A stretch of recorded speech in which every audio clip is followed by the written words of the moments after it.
അങ്ങനെയല്ലല്ലോ ഞാൻ പറഞ്ഞു. ഇപ്പോൾ ഞാൻ പറഞ്ഞത് അദ്ദേഹം ആഭ്യന്തര രംഗവുമായി ബന്ധപ്പെട്ടുകൊണ്ട് രൂപപ്പെടുത്തിയ ഈ പദ്ധതി പൊളിക്കാൻ യൂത്ത് കോൺഗ്രസിൻ്റെ ആൾക്കാരും അതുപോലെ തന്നെ ഈ മാഫിയ സംഘവും ഇപ്പം രംഗത്ത് വന്നു എന്നുള്ളത് പകൽ വെളിച്ചം പോലെ വ്യക്തമാണ്. അപ്പം ശക്തമായ നിലപാട് ആഭ്യന്തര വകുപ്പിന് എടുക്കാൻ പിന്തുണ കൊടുക്കുകയും ചെയ്യേണ്ടത് മുഖ്യമന്ത്രി. സംശയം ഉണ്ടാകുന്നത് എന്തുകൊണ്ടാണ്? സംശയം ഉണ്ടാകുന്നത് മനോരമ റിപ്പോർട്ട് പ്രകാരം 3 ജില്ലകളിൽ പോലീസിനോട് ഞങ്ങൾ കോൺഗ്രസിൻ്റെ ആളാണ്, ഇന്നേ ആളാണെന്ന് പറഞ്ഞു. അതാണ് സംശയം ഉണ്ടാക്കുന്നത്, ഞാൻ പറയുന്നതല്ല. അപ്പോൾ അത് ദൂരീകരിക്കണം. ബഹുമാനപ്പെട്ട മുഖ്യമന്ത്രി അത് ദൂരീകരിക്കണം. എൻ്റെ ഓഫീസിൽ നിന്നോ ഞാനോ അങ്ങനെ ഇടപെട്ടിട്ടില്ല. പ്രശ്നം തീർന്നു, അത് പറഞ്ഞാൽ മതി. കാസർകോട്ടെ എസ് പിക്ക് എന്തുകൊണ്ട് ഇത് പിടിക്കാൻ കഴിഞ്ഞു? മറ്റുള്ള സ്ഥലത്തുനിന്ന് പിടിക്കേണ്ടതല്ലേ? മലപ്പുറത്തും കോഴിക്കോടും വെച്ച് പിടിക്കേണ്ടതല്ലേ ഇത്? അവിടെ പിടിക്കാതെ കാസർഗോഡ് നിന്ന് എങ്ങനെ പിടിക്കാൻ കഴിഞ്ഞു? കാസർകോട്ടെ എസ് പിയും ഒരു മൗനാനുവാദം കൊടുത്തിരുന്നു എങ്കിൽ ഈ ഗൂഢസംഘത്തെ പിടിക്കാൻ കഴിയുമായിരുന്നോ? അവിടെയാണ് പ്രശ്നം. അതാണ് ഗൗരവമായിട്ട് നമ്മൾ ആലോചിക്കേണ്ടത്. എവിടത്തേക്കാണ് കേരളത്തെ എത്തിക്കുന്നത്? ഇതുപോലെ 3 മാസം കൊണ്ട് ഇങ്ങനെ ഒറ്റപ്പെട്ട ഒരു ഉറപ്പല്ലേ? കാരണം ഈ മാഫിയ സംഘത്തെ അത് പൊളിക്കും എന്നുള്ളത് ഉറപ്പ്. അതിന് രമേശ് ചെന്നിത്തല നിന്ന് കൊടുക്കില്ല എന്നുള്ളതാണ് ഞാൻ വിശ്വസിക്കുന്നത്. അപ്പം അതിൻ്റെ ഭാഗമായിട്ടാണ് നേരത്തെ ഞാൻ സൂചിപ്പിച്ച ഡോക്ടർ സണ്ണീൻ്റെ ഒരു മരണം ഉറപ്പാണെന്ന് ഞാൻ പറഞ്ഞത്. ഈ പ്രശ്നത്തിൻ്റെ അകത്ത് നിങ്ങൾ എൻ്റെ KSFിൻ്റെത് മറക്കരുത്. ഞാനിത് പറയണമെന്ന് വിചാരിച്ചല്ല, പക്ഷേ ഈ റിപ്പോർട്ട് ഈ മനോരമയിലുള്ളത് കൊണ്ട് ഞാൻ പറഞ്ഞു എന്ന് മാത്രമേ. ഓ, അത് സംശയമില്ലല്ലോ. ഇച്ഛാശക്തി ആഭ്യന്തര വകുപ്പ് മന്ത്രി കാട്ടി എന്നുള്ളതാണല്ലോ ഞാൻ പറയുന്നത്. അതിനെ പൊളിക്കുന്നതിന് വേറൊരു ഭാഗത്ത് നിന്ന് ഇടപെടുന്നു എന്നാണ് മനോരമ പറയുന്നത്. അതാണ് ഞാൻ പറഞ്ഞത്. നിങ്ങൾ പറഞ്ഞു കഴിഞ്ഞാൽ ഞാനും പറയുന്നത് ആഭ്യന്തരത്തിൻ്റെ ഒരു ഇച്ഛാശക്തിയാണത്. ആ ഇച്ഛാശക്തി ആഭ്യന്തര വകുപ്പിൻ്റെ അത് മാത്രമായിക്കൂടാ, അത് മുഖ്യമന്ത്രിൻ്റെ കൂടി ഇച്ഛാശക്തി ആകണം.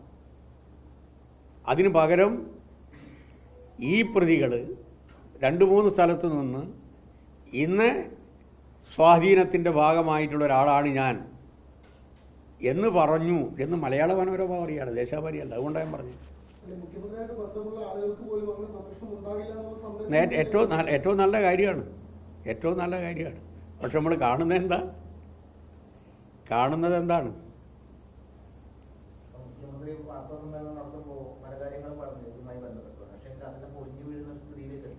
അല്ല, അതാണ് ഞാൻ പറയുന്നത്.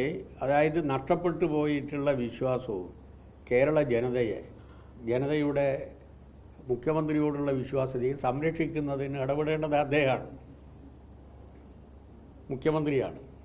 അപ്പോൾ ഇതിന് ശക്തമായ പിന്തുണ കൊടുക്കുകയാണ് ചെയ്യേണ്ടത് മുഖ്യമന്ത്രി. അതാണ് ഞാൻ പറഞ്ഞത്. ആഭ്യന്തര വകുപ്പ് മന്ത്രി പറഞ്ഞല്ലോ മുഖം നോക്കാതെ നടപടിയെടുക്കും. അതിനോട് പരിപൂർണമായി യോജിപ്പാണെന്ന് പറഞ്ഞാൽ യാതൊരു പ്രശ്നവുമില്ല. പക്ഷേ ഇവർക്കെങ്ങനെയാണ് അഴിഞ്ഞാടാനുള്ള അവസരം കിട്ടുന്നത്? അതാണ് പ്രശ്നം. അത് ബഹുമാനപ്പെട്ട മുഖ്യമന്ത്രിയുടെ പേരാണ് ഉപയോഗപ്പെടുത്തുന്നതെങ്കിൽ കൃത്യമായി പറയണം. പറഞ്ഞാൽ പ്രശ്നമില്ല. അതാണ് പ്രശ്നം. അതും വ്യക്തത വരുത്തിയാൽ മതി. കാരണം ഇയാളുമായിട്ട് യാതൊരു ബന്ധവുമില്ല. അയാളെ പല സ്ഥലത്തും ഞാൻ പോയിട്ടുണ്ട്. അയാളെ ഇപ്പോൾ എന്താ കോഴിക്കോട്ട് എന്തോ ഒരു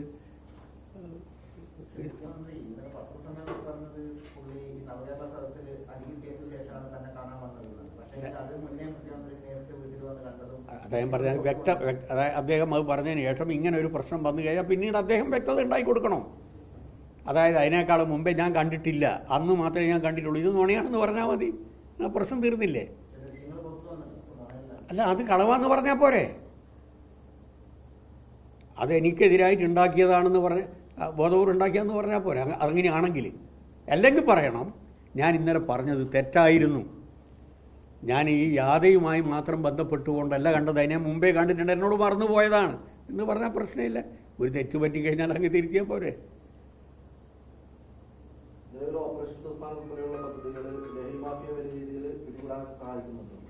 ഈ ആരോപണത്തിൽ ഇത്തരത്തിൽ ഇത്തരത്തിൽ കാണിക്കുന്നു. നേരത്തെയും കഴിഞ്ഞ സർക്കാർ കാലത്തും ഇത്തരത്തിൽ തന്നെ ലഹരിമാഫിയ ഉണ്ടായിരുന്നു. ആ സമയത്ത് ആഭ്യന്തരമന്ത്രി ഒരു ഇത്തരത്തിൽ കാണിച്ചില്ല എന്നൊരു ആക്ഷേപം കൂടിയല്ലോ. അത് ഈ തൂഫാൻ ഒരു വലിയ പ്രതീക്ഷ കൊടുത്തൊരു പദ്ധതിയാണ്. അത് ഞങ്ങളാരും അതിനെ എതിർത്തിട്ടില്ല. പ്രതിപക്ഷത്തിൻ്റെ എല്ലാ രൂപത്തിലുമുള്ള സപ്പോർട്ട് അതിനുണ്ട്. അതേ രൂപത്തിലുള്ള സപ്പോർട്ട് UDFൻ്റെ ഭാഗത്തുനിന്ന് ഉണ്ടാകണം. കഴിഞ്ഞ സർക്കാരിൻ്റെ കാലഘട്ടത്തിലും ശക്തമായിട്ടുള്ള നടപടി ഞങ്ങൾ സ്വീകരിച്ചിരുന്നു. ആ സമയത്തും അതിനെ പൊളിക്കുന്നതിന് വേണ്ടിയിട്ടുള്ള ചില നടപടികൾ അന്നത്തെ പ്രതിപക്ഷത്തിൻ്റെ അനുഭാവികളായിട്ടുള്ള ചില ആൾക്കാരുടെ ഭാഗത്തു നിന്ന് ഉണ്ടായിട്ടുണ്ട്. അതിങ്ങനെയുള്ള ശക്തികൾ അന്നും ഉണ്ടാവുമല്ലോ. ഇപ്പോൾ ഇത് ഒരു വെല്ലുവിളിയാണ് ആഭ്യന്തര മന്ത്രി ഏറ്റെടുത്തിട്ടുള്ളത്. അത് എന്തിനാണ് ഇദ്ദേഹത്തെ മാറ്റിയത്, IG നോഡൽ ഓഫീസറെ മാറ്റിയിട്ടുള്ളത് എന്തിനാണെന്ന് എനിക്കറിയില്ല. ഈ സമയത്ത് ആയിക്കോട്ടെ, അവധി പോയിട്ടാണ് ആയിക്കോട്ടെ, അത് ക്ലിയർ ചെയ്താൽ മതിയെന്നേ. എന്തുകൊണ്ടാണ് അവധി പോകുന്നത്? ഇത്തരം ഒരു പ്രതിസന്ധി ഘട്ടത്തിൽ അവധി എടുത്തിട്ട് പോവുകയാണോ ചെയ്യേണ്ടത്? അപ്പോൾ അതിനെ പറ്റിയിട്ട് കൃത്യമായിട്ട് അങ്ങ് പറഞ്ഞാൽ മതി. എന്നാൽ ഈ ക്രെഡിബിലിറ്റി സംരക്ഷിക്കാൻ പറ്റുമല്ലോ. എനിക്ക് ഇവരാരെയും അനാവശ്യമായിട്ട് കുറ്റപ്പെടുത്തണമെന്നുള്ള ഒരു ഉദ്ദേശവുമില്ല. ഇപ്പം നിങ്ങളുടെ മനസ്സിൻ്റെ അകത്ത് ഉണ്ടാകുന്ന സംശയം, പൊതുസമൂഹത്തിൻ്റെ മുമ്പിലുണ്ടാകുന്ന സംശയം, അത് ദൂരീകരിക്കാനുള്ള നടപടി എടുത്താൽ പോരെ. ഞാൻ അതിലേക്ക് പോകുന്നില്ല. ഞാൻ ഈ ട്രാൻസ്ഫറുമായി ബന്ധപ്പെട്ടുകൊണ്ട് ഗവൺമെൻറ് ഒരു പുനഃപരിശോധന നടത്തണം. കാരണം ഈ സ്ഥാപനത്തിൻ്റെ നിലനിൽപ്പിന് അത് ആവശ്യമാണ്. ഞാൻ അതിലേക്ക് മാത്രമേ ഇപ്പോൾ ഊന്നൽ കൊടുക്കുന്നുള്ളൂ. മറ്റു കാര്യങ്ങൾ നിങ്ങൾ ചോദിച്ചുകൊണ്ട് പറഞ്ഞു. കച്ചവടവുമായി ബന്ധപ്പെട്ടുള്ള വിഷയത്തിൽ മുഖ്യമന്ത്രി വ്യക്തത വരുത്തുന്നില്ല എന്നുള്ളത് ഓക്കെ. പക്ഷെ അതിനിടയിൽ തന്നെ മുഖ്യമന്ത്രി ഈ മെറ്റ പോലുള്ള സംവിധാനങ്ങൾ ഉപയോഗിച്ചുകൊണ്ട് മുഖ്യമന്ത്രിക്കെതിരായിട്ടുള്ള ഈ വാർത്തകൾ നീക്കുക. അപ്പൊ അതുകൊണ്ടുകൂടിയാണ് ഇങ്ങനത്തെ ഇത്തരത്തിലൊരു സംശയവും ദുരൂഹത തോന്നുന്നത്. അത് ആരെങ്കിലും ഇടപെടാതെ മെറ്റയുടെ ഇടപെടലിൻ്റെ ഭാഗമായിട്ട് നീക്കം ചെയ്യാൻ പറ്റില്ലല്ലോ. ആരെങ്കിലും ഇടപെടണം. ഒന്നുകിൽ കേന്ദ്രം ഇടപെടണം, അല്ലെങ്കിൽ മുഖ്യമന്ത്രി ഇടപെടണം. ആരും ഇടപെടാതെ അങ്ങ് മാറ്റുമോ? അത് വ്യക്തത ഉണ്ടാക്കി കൊടുത്താൽ മതി. അദ്ദേഹം പറയുന്നത് ഞാൻ അതിൻ്റെ അകത്ത് ഇടപെട്ടില്ല എന്നാണ്. പക്ഷേ അത് വിശ്വാസത്തിലെടുക്കാൻ കേരളത്തിന് കഴിയുന്നുണ്ടോ? കാരണം ഒരു പ്രത്യേക ഘട്ടത്തിൽ ഒരു പ്രത്യേക ഇഷ്യൂവുമായി ബന്ധപ്പെട്ടുകൊണ്ടാണല്ലോ ഈ നീക്കൽ വരുന്നത്. അതാണ് സംശയം ഉണ്ടാക്കുന്നത്. ഈ മെസ്സിയെ കേരളത്തിൽ എത്തിക്കാമെന്ന് പറഞ്ഞുള്ള തട്ടിപ്പ് എനിക്കറിയാം. രേഖകൾ പരിശോധിക്കാൻ ED അടക്കം വരുന്നുണ്ടെന്നാണ് പറയുന്നത് കേൾക്കുന്നത്. അപ്പൊ അത്തരത്തിൽ ആ ഒരു തട്ടിപ്പില് ഇപ്പോഴും അബ്ദുറഹ്മാൻ അതായത് അയാൾ കാര്യമായിട്ടുള്ള ഒരു മറുപടി നൽകിയിട്ടില്ല. മുൻ മുഖ്യമന്ത്രിയും അതിനെ കൈയൊഴുകുകയാണ് ചെയ്തത്. അല്ല, കൈയൊഴുകിയിട്ടില്ല. നടപടിക്രമങ്ങൾ പൂർത്തീകരിച്ചിട്ടാണ് ഇതിലേക്ക് കടന്നത് എന്ന് കൃത്യമായി ബഹുമാനപ്പെട്ട മുൻ മുഖ്യമന്ത്രി പറഞ്ഞിട്ടുണ്ട്. അന്വേഷിച്ചോട്ടെ എന്ന്. അതിലൊരു പ്രശ്നവുമില്ല. അല്ല, അതല്ലേ ഞാൻ പറയുന്നത്. പോലീസും അതുപോലെ തന്നെ വിജിലൻസും അവരുടെ കയ്യിലുണ്ടല്ലോ. അന്വേഷിച്ചിട്ട് കുറ്റക്കാരാണെങ്കിൽ ജയിലിട്ടേക്കട്ടെ എന്ന്. അതിന് ആരെയും ഇപ്പോൾ എതിർക്കുന്നത്? അന്വേഷിച്ചിട്ട് ആരാണോ കുറ്റക്കാർ, ആ കുറ്റക്കാരെ പിടിച്ചിട്ട് ജയിലിട്ടോട്ടെ.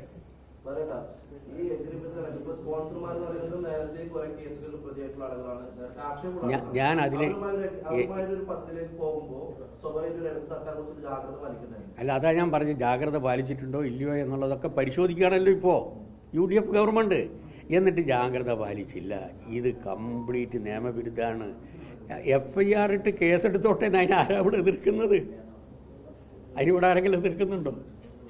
തെറ്റ് പറ്റിയിട്ടുണ്ടെങ്കിൽ ഓക്കെ.